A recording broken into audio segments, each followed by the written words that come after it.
We have with us Chairman Comer, James Comer of the Oversight Committee. How are you, sir? I'm well. Thanks for having me on. It's our pleasure. You have a brand new book out we'll get to in a minute, All the President's Money. I like that title. But before we get to that, tell us what you're trying to do with these sanctuary cities, because if these mayors succeed in obstructing President Trump and DHS, we're going to have all these murderers and pedophiles and other kinds of criminals in our country, and we're not going to be able to remove them. That's right. 3 of the 4 mayors we're bringing in have bragged that they were going to be a part of the Trump-proof movement, and they were just going to continue to welcome illegals into their city.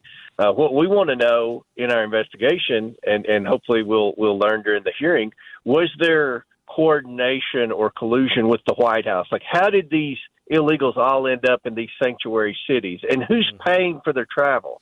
They obviously didn't walk there. Someone took them there. We have reports, and you've seen the reports, where people were flying them, that these non-governmental organizations were flying them in and all that. We want to know who's behind this movement and how much is it costing the American taxpayers? Who's paying? Are they getting on Medicaid? Because the reports are that they're getting free health care. Well, that would be Medicaid, and we know that our Medicaid numbers came in a few weeks ago in much worse shape than what we thought, because there are a lot more people on Medicaid than we had anticipated. We believe this is illegal. So these are the kind of questions we want answered at our hearing in a couple of weeks. Let me ask you something serious, and I'm serious about it. Some nights do you have trouble sleeping? I do.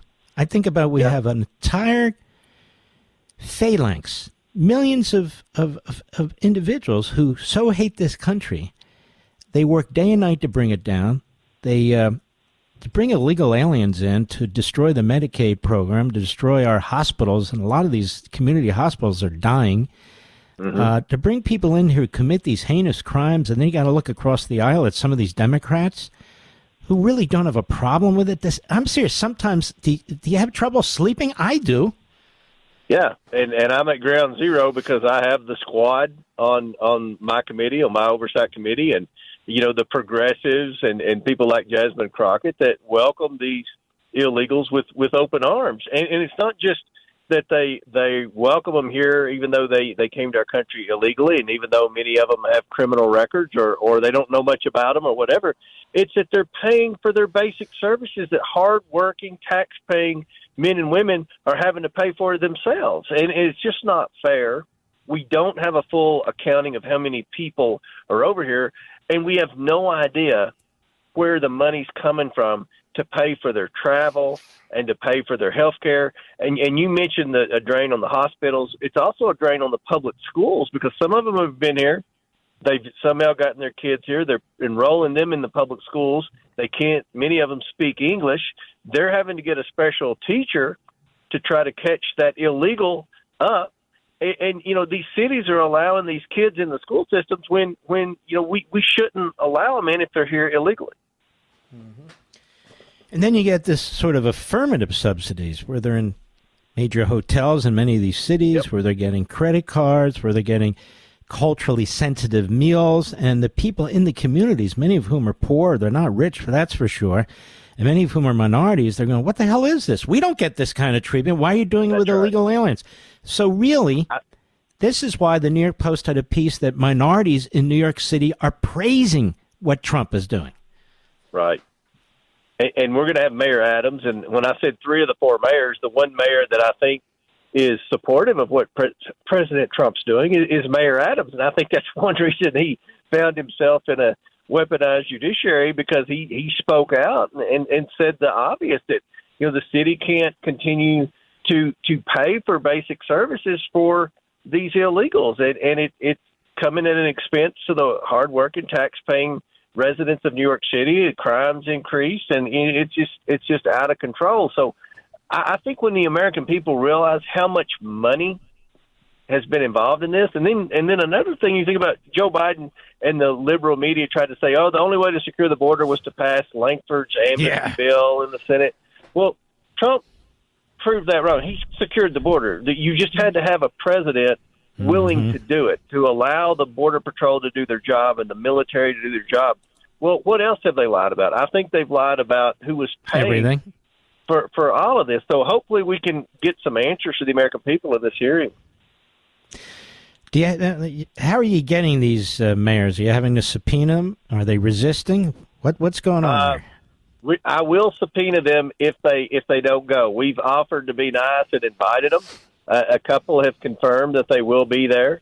So we're waiting on two more. If by Monday haven't heard anything back, I'll give them a follow up, and then we'll issue a subpoena, because to have a subpoena, as you know, when in court, you have to make every effort to get them there. So we've made every effort, given them plenty of time to come, and we've used their statements. So if you've been very outspoken that you're a sanctuary city, a proud sanctuary city, that's fine. Come and explain it to the American people, and explain why you want to go up against the administration and you want to break the law. And by the way, who's paying for all this? And were you communicating with the White House, with the Biden administration? How did they end up in these hotels and all these places that are housing these illegals? So there's so many questions, and hopefully we'll be able to get some answers to the American people.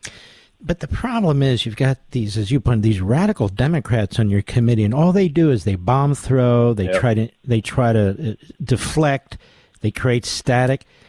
They don't want to know a damn thing. That's got to be frustrating too.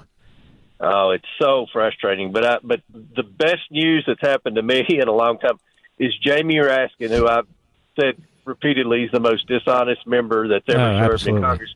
He switched committees. He went to Jim Jordan's committee, so I feel like I should buy Jim Jordan dinner or something for taking him away from me.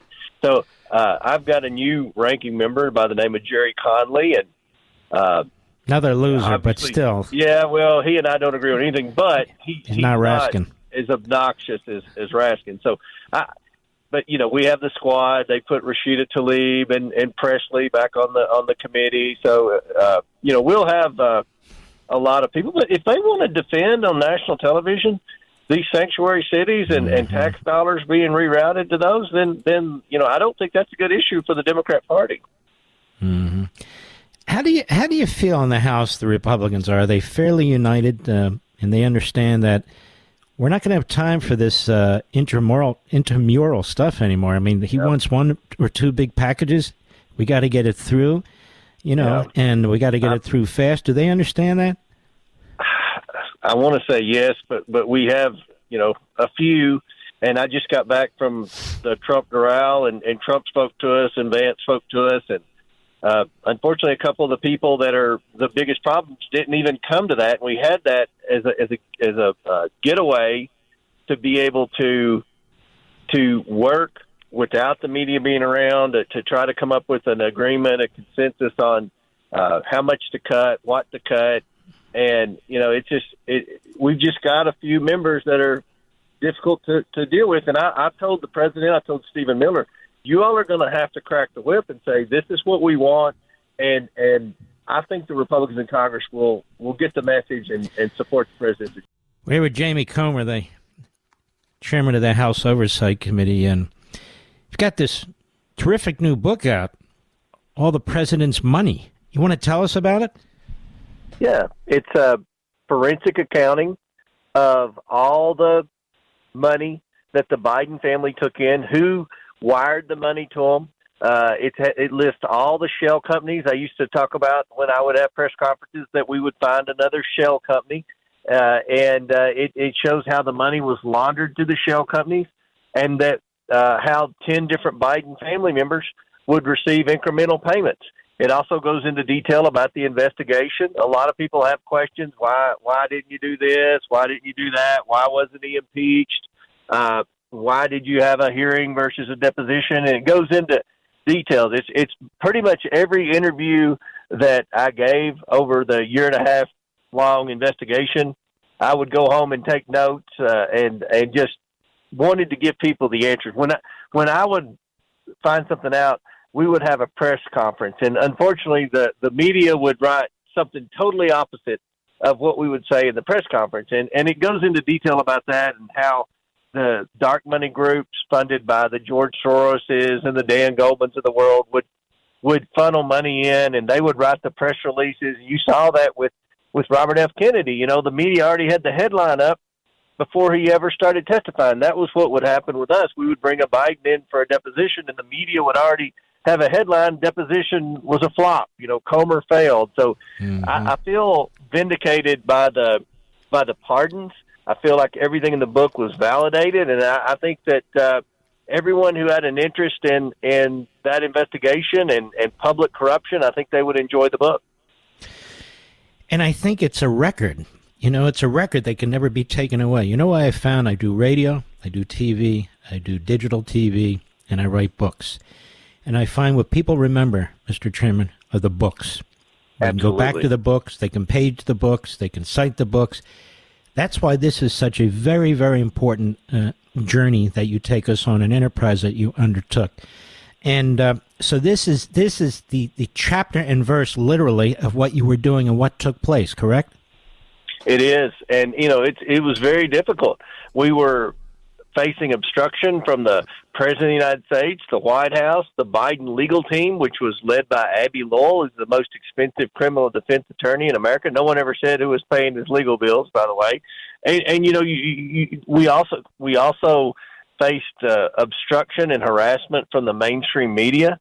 We had a lot of disruption within our own conference. We got, it took a while to get Kevin McCarthy sworn in, and then the 8 Republicans led by, Matt Gaetz joined with 211 Democrats and got rid of McCarthy, and we went nearly 4 weeks without a speaker. And when that happens, everything comes to a halt because the speaker has to sign the subpoenas and all of that. So it was a tough ordeal, but I'm proud of the work we did. I think it's going to be considered a very successful investigation because the American people never would have known that that 10 different Biden family members received money, including Joe Biden. They never would have known that there were 4 ongoing investigations, one by the IRS, one by the Department of Justice, one by the FBI, and one by the Securities Exchange Commission of the Biden family for exactly what we were doing, but they were all told to stand down. So there was a cover-up. It wasn't just the Biden crimes, it was the Biden cover-up.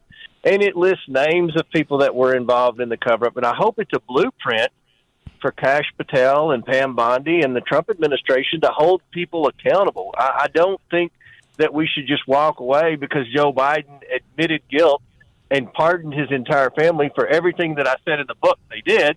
I think we need to hold the deep state bureaucrats accountable for the cover-up, and we need to set an example and make sure that this never happens again because who knows who else in Washington, D.C. is on the take.